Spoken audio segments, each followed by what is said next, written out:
శని దోషాన్ని గుర్తించే సంకేతాలు. ఆర్థిక నష్టాలు, ఊహించని విధంగా డబ్బు నష్టపోవడం. ఆరోగ్య సమస్యలు, దీర్ఘకాలిక ఆరోగ్య సమస్యలు లేదా వ్యాధులు రావడం.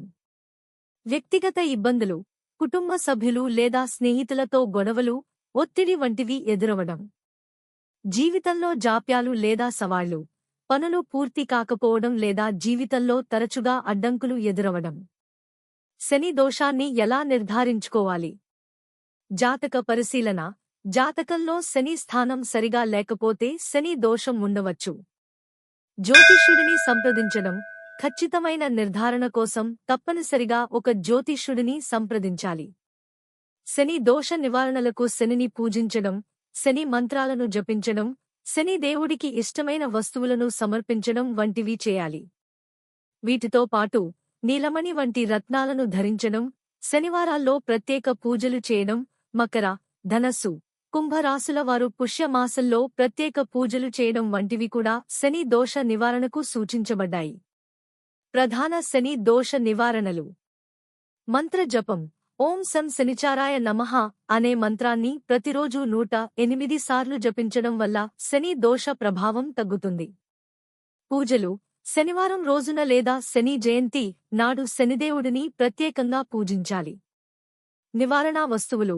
శని దేవుడికి ఇష్టమైన వస్తువులను సమర్పించడం వల్ల ఆయన అనుగ్రహం పొందవచ్చు. రత్నాలు. శని గ్రహానికి సంబంధించిన నీలమణి వంటి రత్నాలను ధరించడం వల్ల శని శక్తిని సమతుల్యం చేసుకోవచ్చు. పుష్యమాసం. శని దోషం ఉన్నవారు పుష్యమాసంలో చేసే పూజలు మరింత ప్రయోజనకరంగా ఉంటాయని జ్యోతిష్యులు చెబుతున్నారు. ప్రక్రియలు. మిరియాలు వంటి వాటితో చేసే కొన్ని ప్రత్యేక నివారణ పద్ధతులను కూడా అనుసరించవచ్చు. ఏలినాటి శని అంటే శని దేవుడు 12వ ఇంట్లో లేదా సొంత రాశిలో సంచరించే సమయం. ప్రస్తుతం శని కుంభరాశిలో సంచరిస్తున్నందున మకర, ధనస్సు, కుంభరాశుల వారు ఏలినాటి శని ప్రభావానికి గురవుతున్నారు. ఈ రాశులవారు ప్రత్యేక శని నివారణలు పాటించాలి. శని దోషాన్ని శాంతపరచడానికి మరియు నివారించడానికి శివుడిని పూజించడం, నల్ల నువ్వులతో శివలింగానికి అభిషేకం చేయడం, శని జయంతి రోజున ప్రత్యేక పూజలు చేయడం, శని మంత్రాలను జపించడం మరియు నీలము, రత్నాన్ని ధరించడం వంటివి చేయవచ్చు. అలాగే పట్టుదల, నైతిక విలువలతో కూడిన జీవితాన్ని గడపడం కూడా ముఖ్యమని జ్యోతిష్య శాస్త్రం చెబుతుంది.